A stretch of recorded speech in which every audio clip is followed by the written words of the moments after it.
Elvis Yadav को जिस तरीके से बिग बॉस में ट्रोल किया जा रहा है उस हिसाब से तो यही लगता है कि बिग बॉस कभी धार्मिक शो हुआ करता था और अचानक से एल्विस यादव के आ जाने के बाद उसका लेवल जो है वो नीचे गिर गया है। लेकिन अगर बिग बॉस में लेवल की बात की जाए तो अगर आप पुराने किसी भी विनर को देखेंगे तो उसको देख करके आपको यही बात समझ में आएगी कि वो विनर जो है अपनी भाषा की मर्यादा को तो नहीं ही रखा होगा, क्योंकि जो भी वहां पर साधु संत बन करके जाते हैं उसको पहले या फिर दूसरे वीक में घर से बाहर निकाल दिया जाता है। लेकिन यहाँ पर एल्विस यादव ने कुछ बात बोली जो कि गलत थी, लेकिन जिस तरीके से बिग बॉस ने एल्विस यादव की इमेज को ऑडियंस के सामने रखा है उसको देख करके साफ महसूस होता है कि यहाँ पर जो है वो इमेज को बनाया नहीं जा रहा बल्कि बिगाड़ा जा रहा है। मैं आपको एक एग्जांपल देता हूँ। मान लीजिए कि आपने कभी फ्लो में अपने दोस्तों के साथ कुछ बोला और आपको अगर उसी बात के लिए आपकी मम्मी के सामने खड़ा कर दिया जाए तो आप भी वहां पे शर्मिंदगी महसूस करेंगे। वो वही चीज कराया गया दोस्तों बिग बॉस में एल्विस यादव के साथ, जान करके उनके मम्मी के सामने उनको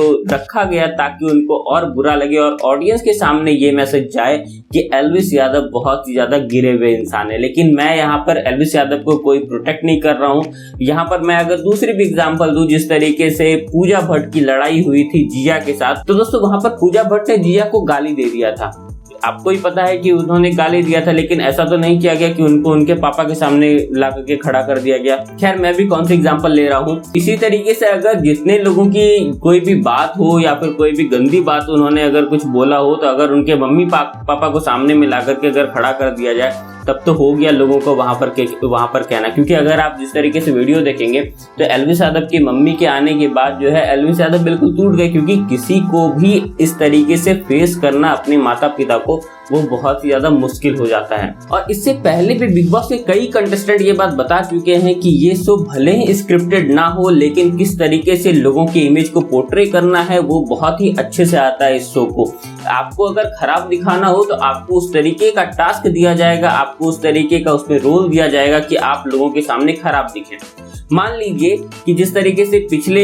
1-2 दिन पहले एक टास्क दिया गया था जिसमें कि पूजा भट्ट को डायरेक्टर बनाया गया था और वहां पर उनको चुनना था कि घर में कौन सा एनिमी है, कौन सा हीरो है, कौन सा हीरो का दोस्त है। अब ये टास्क अगर किसी और को दिया जाता तो पूजा भट्ट का एक इमेज सामने में आता, लेकिन जो है वहां पर ये काम नहीं किया गया। पूजा भट्ट जो है दूसरों को आईना दिखाती रही है। इससे क्या होता है कि पूजा भट्ट का एक इमेज ऐसा बना दिया गया है बिग बॉस में कि वो कुछ गलत कर ही नहीं रही है। मान लीजिए आप वीकेंड का वॉर भी देखेंगे तो वहां पर जो है पूजा भट्ट को बस सपोर्ट किया जाता है। वहां पर किसी भी तरीके का कोई भी नेगेटिव बात पूजा भट्ट के लिए आता ही नहीं है, क्योंकि उनको उस तरीके का टास्क ही दिया जाता है कि वो वहां पर एक्टिव भी दिखें लेकिन वहां पर उनका कोई नेगेटिव इमेज भी ना जाए। अब मैं आपको एक और एग्जांपल देता हूं जिससे कि आप बिल्कुल एकदम क्लियर हो जाएंगे कि किस तरीके से बिग बॉस को स्क्रिप्टेड तो नहीं लेकिन आपका इमेज किस तरीके से बनाया जाता है। कल के विकेट के वार में सलमान खान ने एक टास्क दिया था सभी कंटेस्टेंट को कि कौन किसके सामने कांटे रखना चाहता है, मतलब कि अगले 2 वीक में जो है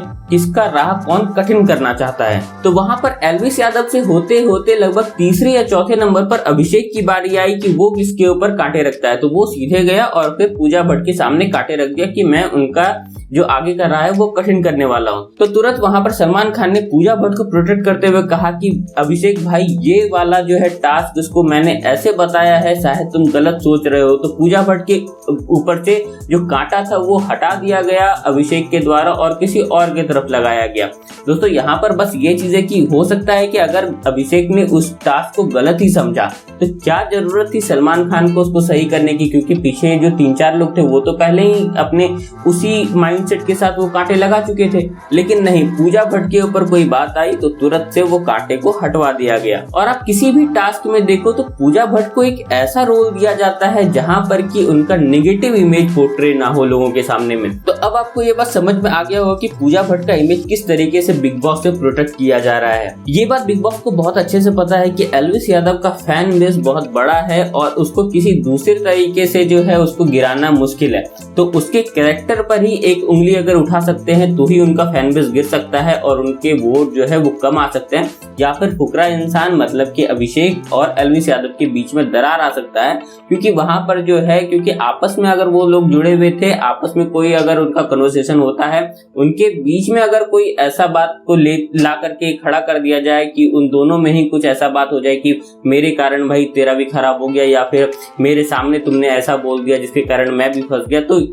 बिग बॉस ये चाहते हैं कि वहां पर जो है इन दोनों के बीच में लड़ाई हो और किसी तरीके से और एक नया चैप्टर को वहां पर ओपन किया जाए। लेकिन अभी तक तो एल्विस यादव और अभिषेक जो है वो आपस में दोस्ती को बनाए रखे हुए हैं, लेकिन मुझे लगता है कि आगे का टास्क ऐसा ही दिया जाएगा जिससे कि ये लोग अलग हो जाएं। तो दोस्तों जरूर से बताइएगा आपके हिसाब से बिग बॉस कितना ज्यादा फेयर खेल रहा है और एल्विस यादव के साथ जो हुआ वो सही था या फिर गलत। दोस्तों आज के इस वीडियो में फिलहाल के लिए इतना, मिलते हैं किसी और वीडियो में, तब तक के लिए गुड बाय।